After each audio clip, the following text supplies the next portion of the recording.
Morning, y'all. Welcome to what I wore this month for May of 2017. If you're stumbling upon this channel when I'm talking about what I wore this month, I do mean reusable menstrual products, including cloth menstrual pads and silicone menstrual cups that I used in May of this year. I promote those really widely on this channel, and I'm happy to answer any questions you have if you want to post them down in the comments.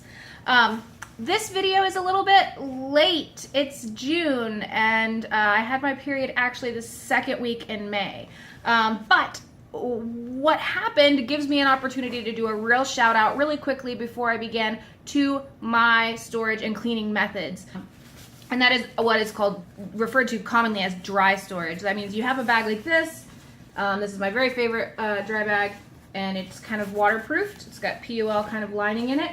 And you literally just take your used dirty pads and leave them in here and leave it open so that it gets lots of air, and they dry. And when they dry, they don't smell, basically because nothing's decomposing the way things do when they're wet, or the way like disposable products smell is because they trap the moisture, they never dry in there. That's why they smell really bad, because the blood is decomposing in there. Now you know that.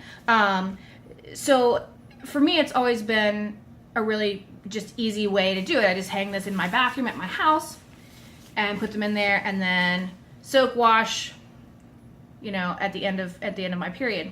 However, this month I had my period while I was on a week-long sailing voyage with a friend who is not a person that I am comfortable or is comfortable with me talking excessively about my period, unlike all of you. We were together in a very small space for the entire week that I was on my period. So throughout the trip on the boat, I put my soiled pads in this bag and kind of left it open, but it was also kind of tucked into my backpack so that it wasn't like out and exposed, because it's on a sailboat. It's not really a bathroom, and it's a shared space that's this big. And so I did tuck this into my backpack as well every time I used it. Pardon me, I have to sneeze. It worked out just fine. I had very few concerns with the discreetness of this. It was very discreet. I certainly didn't get the impression that my companion had any idea what was going on. However, when I came back from that trip, everything was a whirlwind. Everything was kind of crazy. And I pulled this wet bag out of my backpack where it had been packed, set it on the back of the dryer, and I was like, okay, I'm gonna go take a shower and finish unpacking. And then I never came back to wash them. In fact, I forgot about them for 2 solid weeks. And they stayed in this bag, just sitting there behind the box of detergent. And yeah, so that has never happened to me before. I'm usually really on top of these things. Okay, I had a weird alarm cut off. I hope everything else is still there. Anyway, I really thought these were gonna be just ruined. The pads were gonna be ruined. They were dry and they did not smell, but I was like, ugh, they're gonna stain, whatever. But I decided as an experiment for you to just do my absolutely normal routine. 0 stains. You're gonna see they're perfect. They're absolutely perfect. I'm absolutely not changing my storage or cleaning method anytime soon, because if it worked on this stuff after having sat for basically 3 weeks total, I'm pretty impressed with it. So yeah, yay, dry storage. That's my push for dry storage. All right, now I'm gonna show you what I wore this month. And there were some things that were really, really different this month because I was on the sailboat for the whole week. So there's not as much stuff here as usual because I had to pack very light, and I was actually much more cup dependent while on the boat. Somebody recently put a comment and asked me how and when I choose to use cups versus pads, and that's a really, really good question. I'm actually trying to think of some ideas to do a whole video about that, because there's several factors that affect how and when I choose that and why. Did that make sense? I need to drink more coffee. So in another video I will address that. So here we go. Accessories I used in May of 2017, of course, included my favorite large size TARDIS dry bag, which I got on Amazon forever ago. It's a really good bag. I used one cup spot, this one, which I made myself.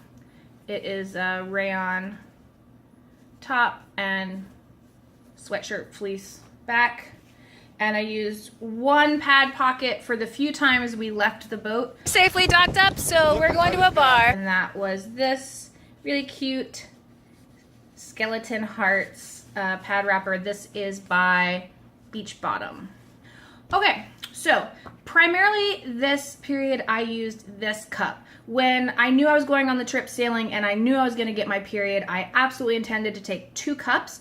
My Lunette cup size 2 and this Maluna Classic Firmness size medium. And I did that for 2 reasons. My Lunette size 2, as you know, is my Goldilocks cup. I have 0 problems with it.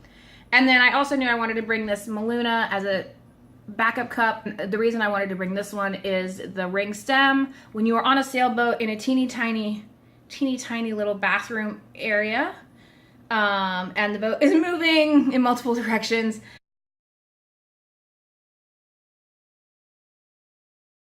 the ring stem has proven to be a good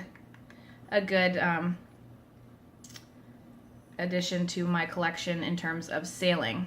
However, I can't find my Lunette cup and I have no idea where it is. So I had to like just wish for the best and take the Maluna. It worked out quite well. This was a really great cup for me this month. I wore it up to 12 hours. I never had any leaks with it. I did almost overflow it once because I forgot I was wearing it and had to like have one of those oh shit moments and like run and empty it, but really no problems at all with it. And again, the ring stem on the sailboat was really a lifesaver. So mostly I used that. I do have 2 lighter pads that I used when I first just started spotting. I don't like using a cup when I'm just spotting, so I used this. Oh, I try to use like tropical, boaty themed, watery theme pads, kind of a theme. I used this 8-inch, 7.5-inch. I don't even know where my ruler is, y'all. I'm losing my mind.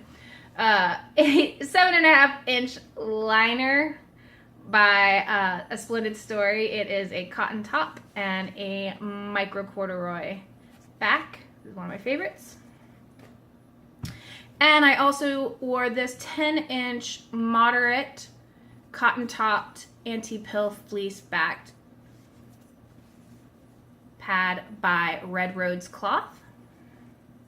Those were for my spotting days.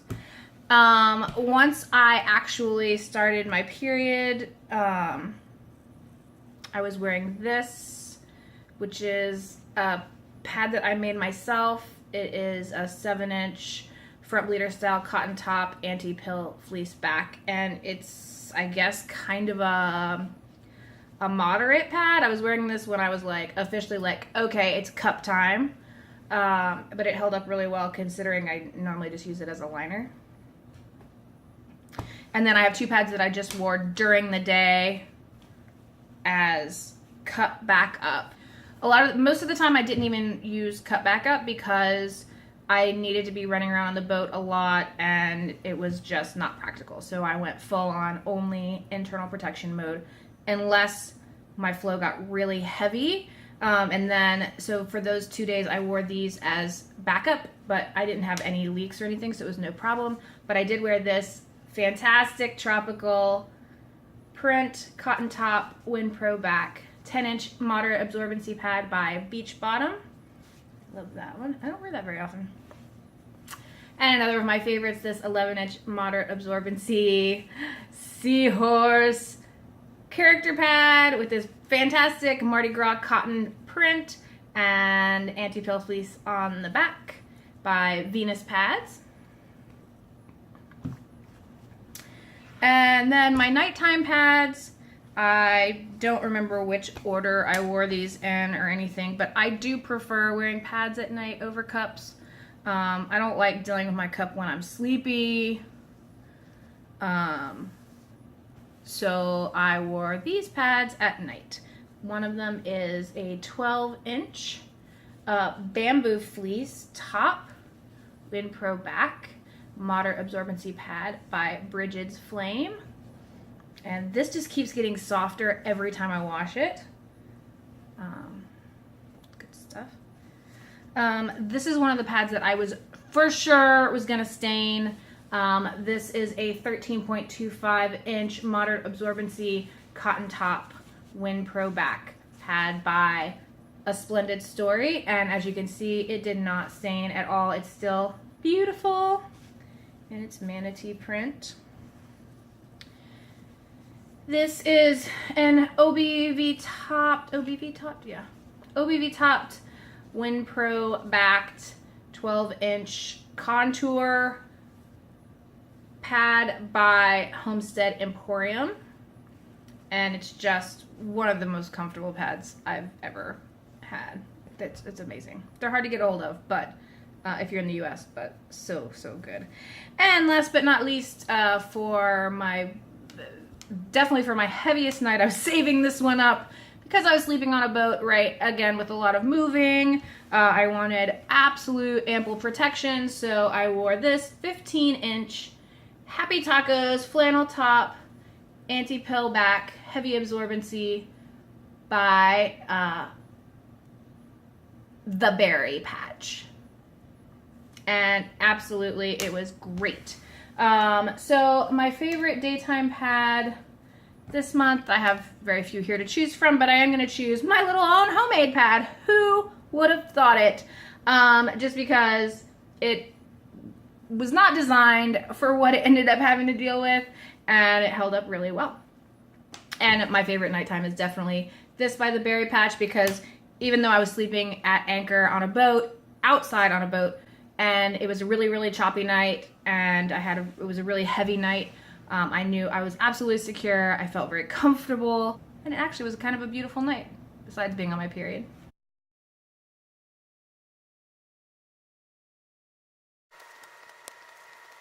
That's it. Only 9 pads and 1 cup. Really different from my usual what I wore this month. I know. So that's what I wore this month. Thank you so much for watching. If you have any questions, let me know in the comments, and I'll be back soon with more videos for you. Yeah, I think that's it. I need to drink some more coffee. Bye, y'all.